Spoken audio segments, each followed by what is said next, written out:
Hello and welcome to our national conference and another one of our keynotes, this time on agent wellbeing and mental health. As always, I want to just start by just quickly thanking our sponsors who really do help us to put these sorts of events on. So huge thank you to Verint and Q Story for being our gold sponsors, as well as Calabrio, Intradium, Nice, Sonsei, and this particular one that's going to be from Sabio today. Yeah, we've got a great session lined up. So I'm only going to talk for another 60 seconds because I want most of the time to be dedicated to James on this hugely important topic. So he's going to talk about agent wellbeing and mental health, which I'm hoping is going to be taken more seriously. I say over the last couple of years, more and more organisations have been doing things about it, and then it's taken a pandemic for us to really be focused in our employees. So James has got some fantastic thought leadership and research that he's going to be sharing with us. So as he talks, please be listening and please put your comments, please put your questions into the chat, because we will have a good 10 minutes or so at the end for Q&A. And again, when was the last time you had the chance to ask James any questions? So make the most of doing that by putting your questions in there. As always, if you haven't got our best practice guide, do download it, because we've got a chapter on workforce strategies. The 8 key considerations we identified last year, we call them essential thinking, and well-being is one of these. You can't just try and repair this with working patterns. You can't just repair this in terms of thinking about the location or even the social connection. You know, well-being is a huge part of this, alongside that of development, performance, and appreciation. So I'm delighted that James is going to talk now a little bit around mental health. So yeah, do sit back and enjoy yourself. So good afternoon, James. Hello, thank you, Phil. How's everyone? I hope everyone's having a good start to the week. Look, I'm really honoured and proud to be able to bring you this session, because I know, you know, all of you really care passionately about this industry that we all work in, and I hope that this particular session will really resonate with you. My name is James Hughes. I lead the Solutions and Propositions team at Sabio, and I'm here today to talk to you about the number one secret in this industry that nobody really talks about. And I think maybe it's because there's a level of embarrassment, I'm not sure, but fundamentally, I'm going to be talking about the number one secret, but I won't just reveal that until a little bit later. But the one thing that we do love to talk about in this industry is customer experience. And we love to talk about the amazing, innovative technologies that help us deliver frictionless, seamless customer experiences. And, you know, I, for one, for 20 years in this industry, I've talked about all of this sort of stuff for many, many years. I'm very passionate about how technology can help improve the lives of consumers and everybody who engages with any kind of organization. But really, whilst I and others talk about customer experience all of the time, what about agent experience? What about human service? What about burnout? What about well-being? What about mental health of service advisors? You know, seeing this person here, this service advisor here, I think we can all, I certainly can, recognize this sort of situation, this feeling of being unable to cope, potentially burned out, stress. You know, I hypothesize for some agents that they don't have the necessary skills to deliver the brilliant customer experiences that they would really like to. I've not met a service advisor agent who doesn't want to deliver a brilliant service, but you know, it's a subject that we need to talk about along with customer experience. And look, we all, you know, I think everybody in this virtual room really knows that if you get this combination, this formula right between agent experience and customer experience, augmented with technology, so brilliant technology to help the customer journey, brilliant technology to help the agent deliver the right service to the customer, plus if we can make sure that agents are well looked after, they're mentally resilient, they're well supported, well coached, well developed, then we get this wonderful balance. This formula really sort of balances brilliantly. And what we get is hyper value for everybody involved. So you get, you know, very loyal customers, you get brand ambassadors in your agents, and of course the business will flourish. And you know, I've been proud and very lucky to work in and with organizations who've got this formula absolutely right. And before anything else, they put the value and the mental health and well-being of their people first. They're a people-first organization, and then they build the technology around the environment to get the best out of those people. So, you know, this is what we strive for, and this is what we hope for. So let me bring the big reveal. So the big reveal is agent attrition is the secret that nobody really talks about. It is actually, I mean, we talk about AI, we talk about self-service and automation and all those wonderful things. But actually, the number one mega trend in this industry is agent attrition. And actually, I think agent attrition is only really scratching the surface. There are other things afoot that we need to be mindful of, that we need to be aware of, because we need to do something about it.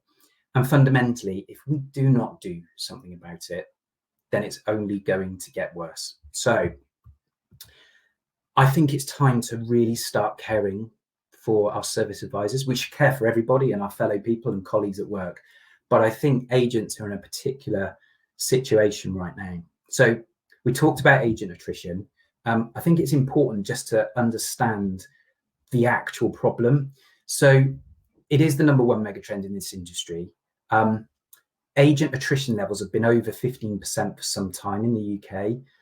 The latest research from Contact Babel is that the current attrition rate in the UK is actually at 21%.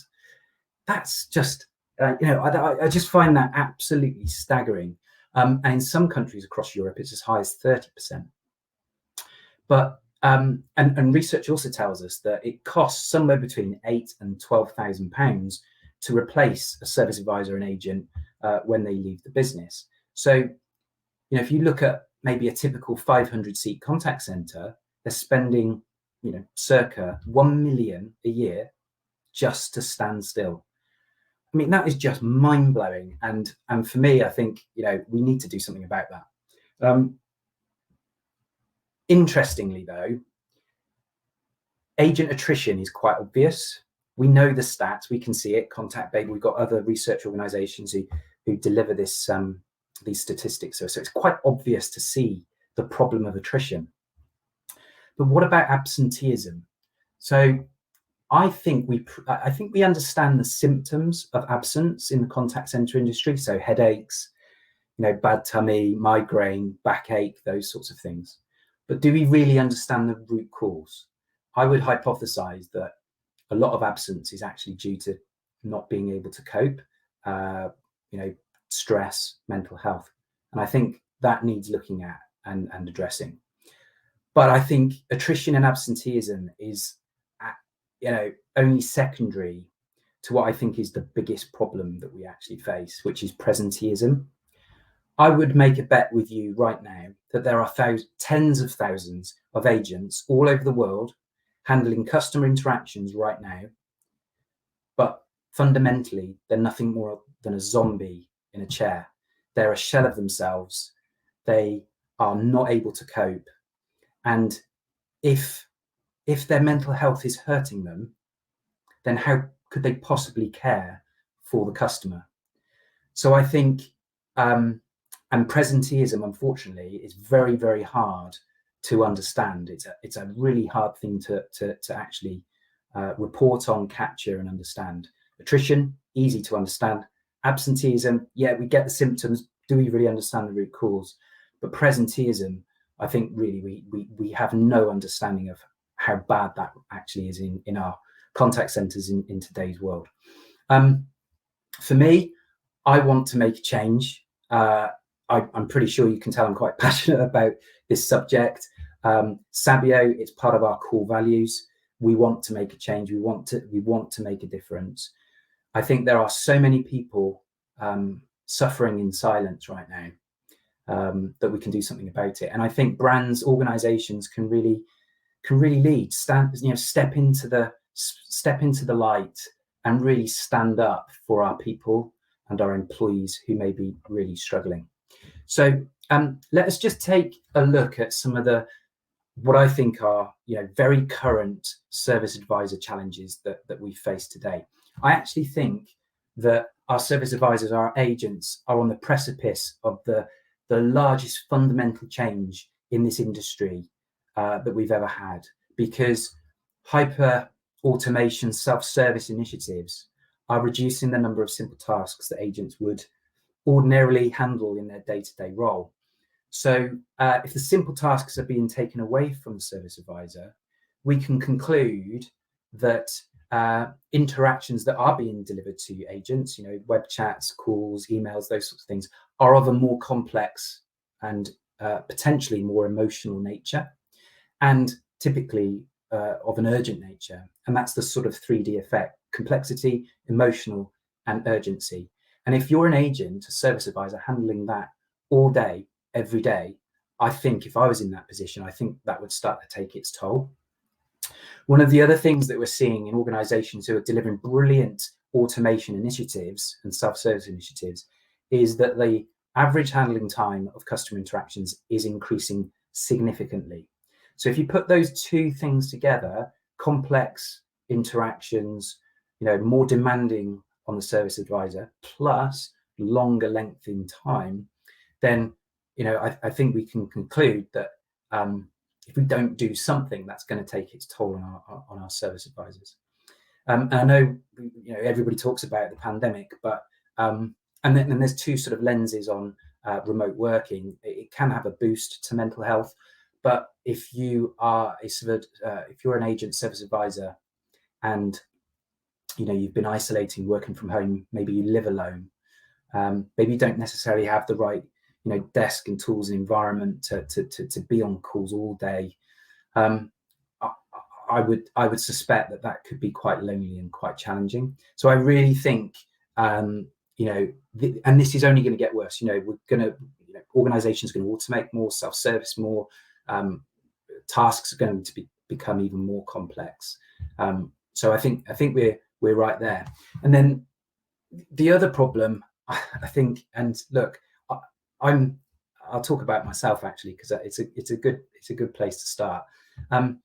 People tend to have 2 or 3 different personas and versions of themselves. I'm actually an introvert, and I try and project that I'm an extrovert. So I do lots of sessions like this, but actually I'm an introvert, and I find them quite difficult.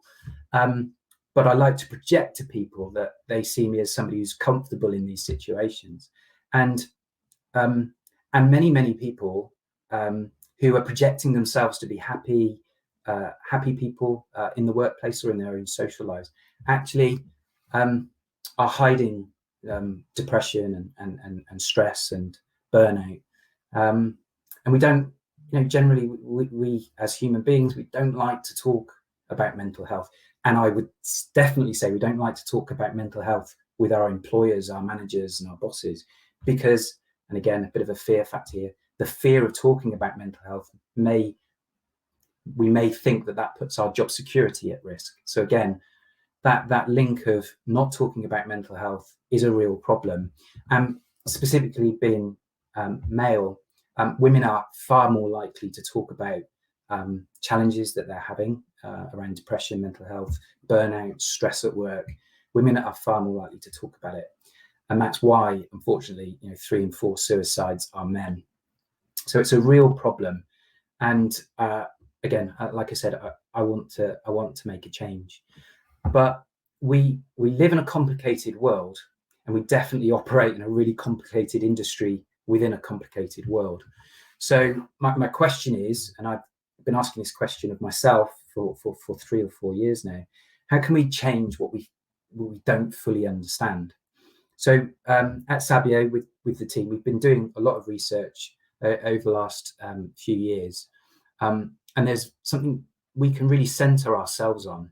And that is this hierarchical innate human needs. So Abraham Maslow there on the right-hand side, I don't know if you know him, but if you don't, he was an American psychologist, and he wrote this paper on the innate human needs. I think it was in 1942, 43 sort of time.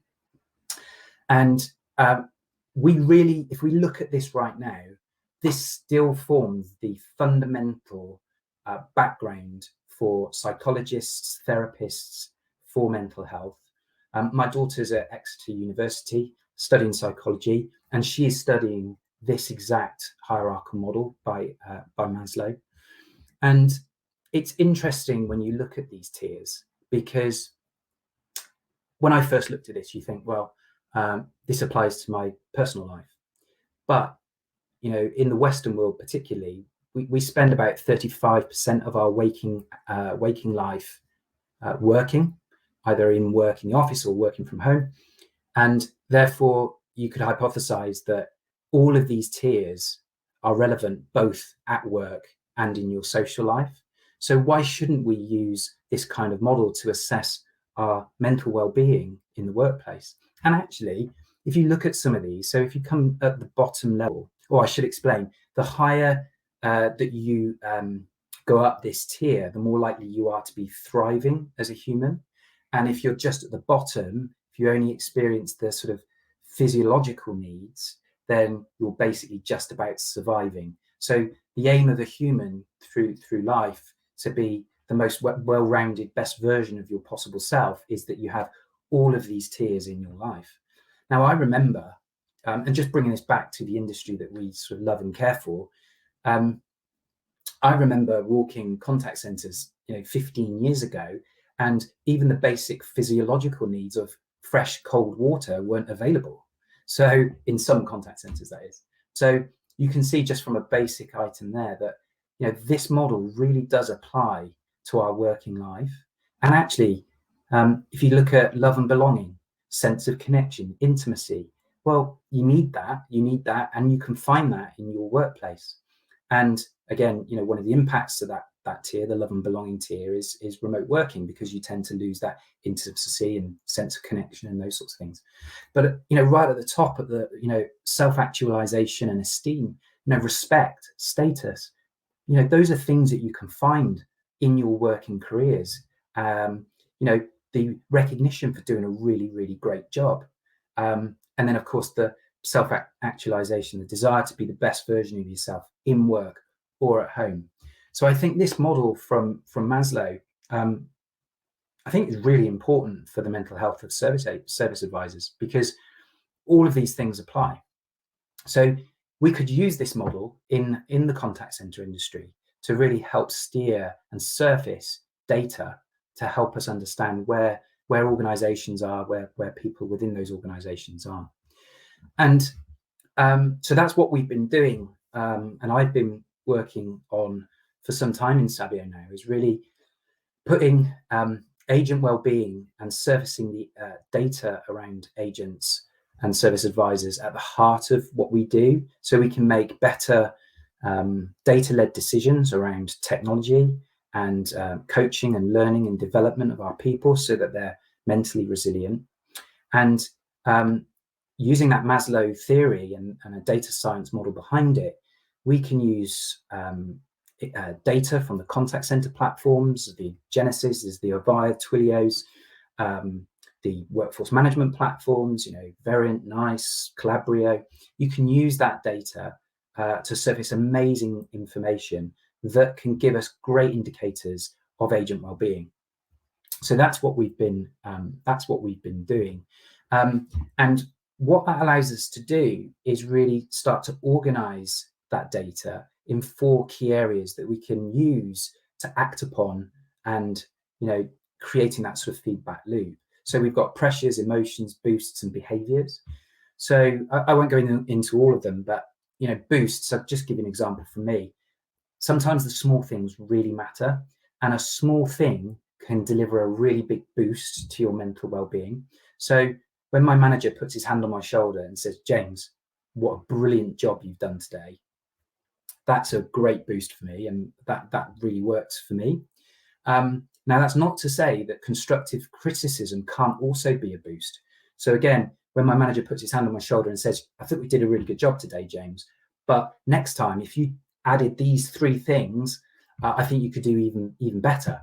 So I'll take that away. That's a real positive boost because I can do something about it. Thinking back to the Maslow hierarchy, that self-respect, recognition for doing a really good job.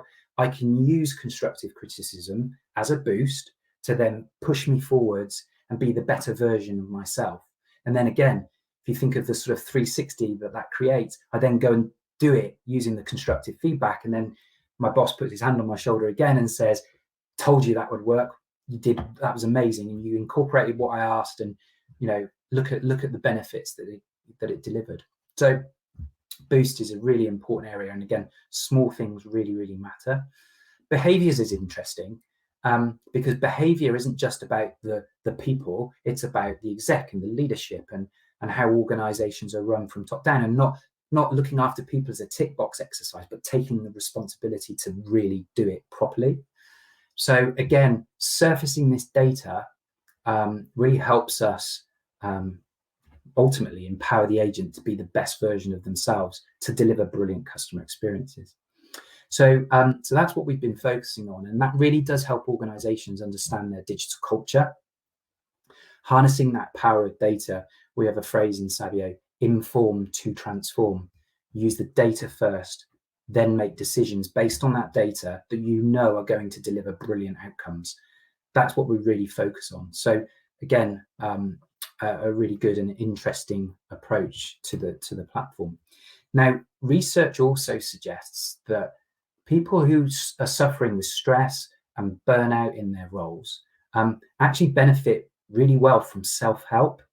So one of the things that we've been looking at is delivering an app on an iPhone or an Android, or even through a web browser for an agent, which is effectively a virtual mental wellbeing coach. And service advisors can drop in and score themselves, their subjective self, and it will give them guidance and hints and tips about how to build mental resilience. So we've been working on that, and then also at a company level, using all of the data points that we can collect with the platform to really understand what the company culture is. And not that we've got it yet, but we will look to benchmark that across various industries as well. So that's what we've been working on for some time, and I'm just really really keen that we make a difference.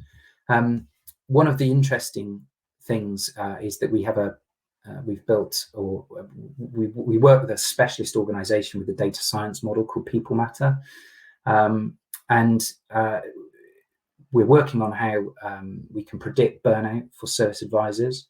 So taking the feedback from the various platforms that we capture data from and the subjective self-scoring that the service agent can do themselves, and start to predict where we think burnout might happen using historical trends and data, as well as real-time information from the various platforms. And the point here is really just trying to find those small things that can really matter quite a lot, and getting in front of things that can often mount up in people's minds and cause emotional distress. And if we can get in front of those things really early and prevent them, then that's what we've been striving towards. So we've been working on this now for some time, and we are very, very passionate and proud of what we've been doing. But I just, to summarize from me, this isn't a tick box exercise. I see this as my responsibility. I see it as Sabio's responsibility, and I see it as the responsibility of all leaders and exec who operate in this industry. It is our joint responsibility to really start looking after service advisors and agents, because their job is getting harder. It's going to get worse, and we have to do something about it.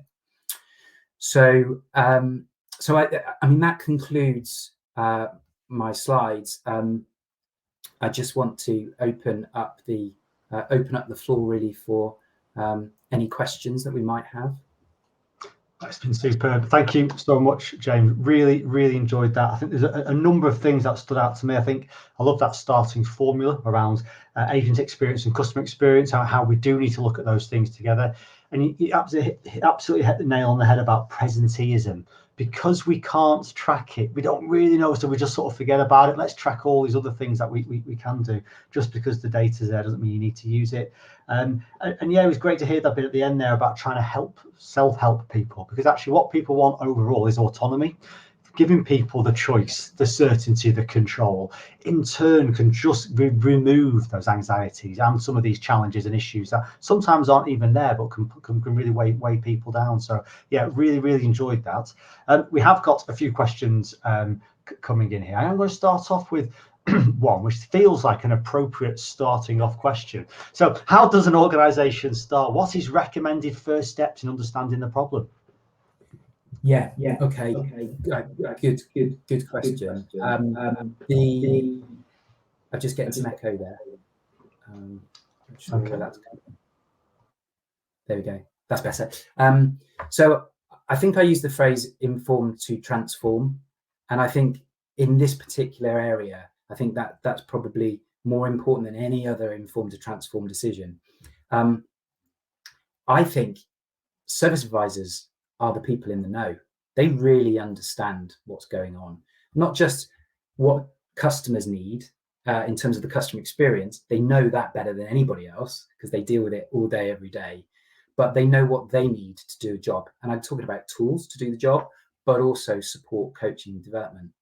The worst thing, and I have seen it, is agents who don't have the skills being put in front of customers' complex queries, and they don't have the skills, and that that must be so demoralizing. You want to deliver a good service, but you haven't been given the skill set, and maybe you're sitting in a skill group that you shouldn't really be in. That for me is a bit of a challenge. But coming back to the question, organizations need to start by making a safe place for agents to be able to have the conversation, to talk about some of the challenges. That's absolutely key.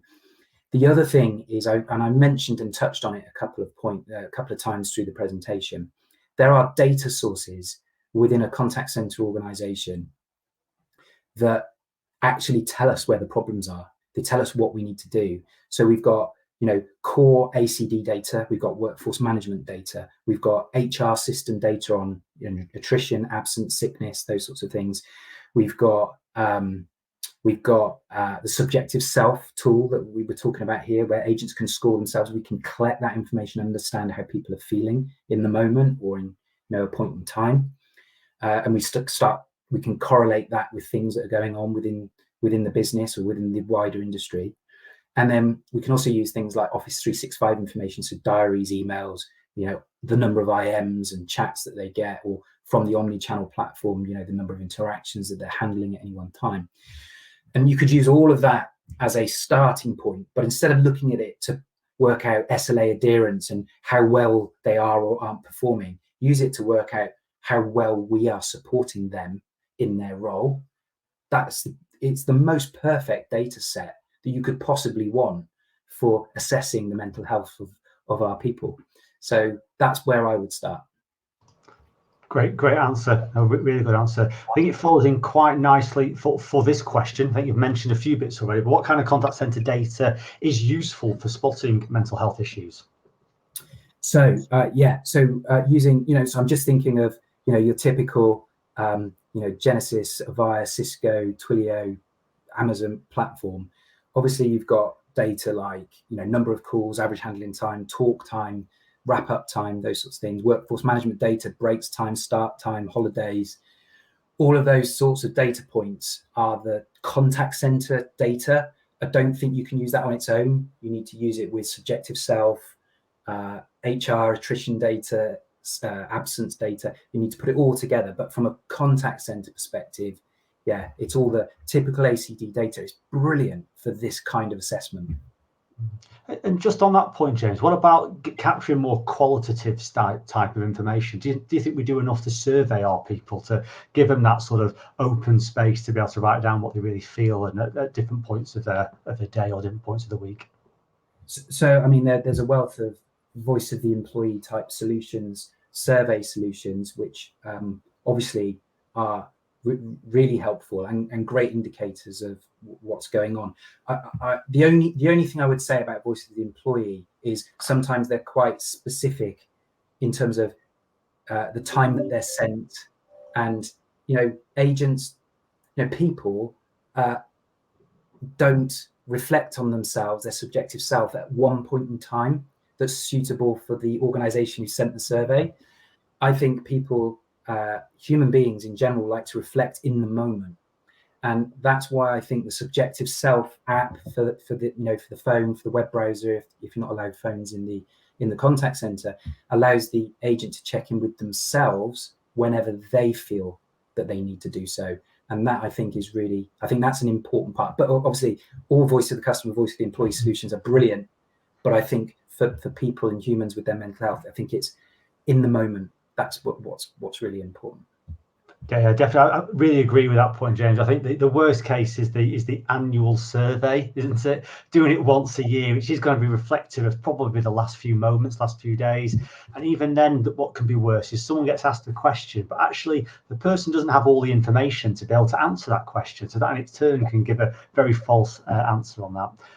Okay, another great question that has just come in, which is around all of this information. Yes, agents are unfortunately micromanaged, often by bad targets and a bad misunderstanding of data. So yeah, doesn't that contribute towards presenteeism, I suppose, in poor presenteeism, I suppose, is probably the question. What would you say about that, James? Yeah, I mean, look, we have to have a balance. In all jobs, we are measured and monitored and scrutinized for how well we're doing. And I'm not suggesting that we shouldn't be doing that in the contact center industry. Of course, we need to. We need to make sure that agents are doing a good job. What I have a problem with is measuring agents on doing a good job when they haven't been given the space, the time, the learning, the skills, the development, the coaching, the right. As I talked about, my boss put his hand on my shoulder. You did a really good job today. People need all of those things, and you can only really micromanage them. And again, micromanage is probably a strong term. We measure them. I think is probably the term I would use. We measure them appropriately based on their skills and ability to do the job. If we haven't done that, then we failed them. And again, part of this whole process that I've been on for the last few years is really trying to surface where we're letting them down, so that when we do come to measure them, we're measuring people fairly and that they're getting a fair go at delivering a really good job. If they're not good enough because they're not, it's not the right role for them, then maybe they're in the wrong role. But if they've been given the time and the effort and the coaching and the development, then there's no reason why they wouldn't flourish and deliver it'd be brilliant. So really, there's a huge amount of understanding and learning at every level of a business, isn't there? Because obviously, there's the frontline advisor who needs that data in turn to do the self-development. But the manager now needs to understand how that individual is using that information to improve. Yeah. Their manager's manager needs to. That's so that we don't end up in that classic situation of setting the wrong target, which again is often a sales or a financial or a customer-led target more so than employee. So again, how long would you say it would take to really sort of, I suppose, change the culture of a business to be more receptive to this? It depends how bad the culture is and what you're trying to turn around. It always comes back to leadership, exec. If you can get the right people on board, then you can affect change really quickly. You can. I think the first thing is people like to know that they're being listened to, and that the things that they have challenges with are being resolved, and they're not pushed to one side, and certainly no tick box exercises, which is quite frustrating at the moment. So.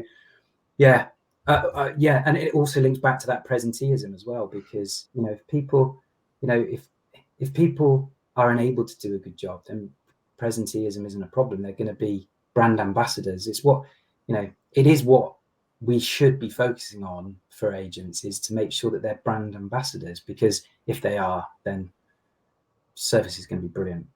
Yeah. Okay, I think we've got time for one more question, and this is a really interesting question. Is the subjective self-data fed up into a corporate data set? Great question. What is the answer, James? Yeah, so it's all data pseudonymized. I think that's how you pronounce it. Hard word to pronounce. Yes, so yes, the data is captured, and we can use that to look at burnout and boosts, pressures, emotions, behaviors, and those sorts of things. But you wouldn't be able to work out who the subject was.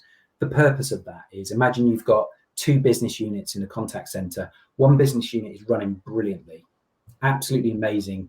people mentally resilient, customer experience is great. You know, the feedback through the subjective self and the other data suggests that agents are, you know, mentally resilient and robust and delivering a really great job. And then the other half of the business is actually it's really poor, mental health issues are bad, and you're seeing it at, you know, a high level. You've got to question what's the difference between those two business units, and, you know, is it the manager, is it the way they're run, is it, you know, so it starts to give you that insight at a sort of corporate exec level. But at no point do we allow data to, you couldn't work out Agent Joe Blogs said this. That's obviously the trust piece is very important with a mental health subject. And so the other side of that question is, as an individual level, can you ask to receive that data so you've got your own copy of that, even if you were to move on from that business? Yes, you can ask for the data to be deleted, and of course, whilst you're there, you can always see your subjective self data. So you've got access to it on the app. Yeah, I think it's the sort of thing that in time people will embrace more often. Lots of us have got Fitbits on now anyway, or Garmin, or on Strava. We're tracking so much anyway. To have something else that is just feeding us to give us that information for us to learn, I think is really invaluable. You're right, there's always that data ownership question or fear about what people are doing with that. But again, a business can only make a decision if they can understand what is the context and the broader picture. It has to be more than just individuals. So I think that's a good answer. Okay, yeah. James, fascinating topic. I would love to spend a week talking about this. As I said at the beginning, this is recognised as one of the key considerations for a workforce strategy that we'll be talking about throughout the week. Really pleased, again, you mentioned Maslow's hierarchy of needs. I mentioned that this morning in my keynote as well. So in the keynote for presentation, because it is so important that we live our lives at the top of that pyramid. So yeah, fantastic topic. I'd love you to come back again at some point, James, and speak more about this. But for now, thank you so much. I look forward to hearing from you again. Thank you, everyone. Thanks, Phil. Thanks, everyone, for listening.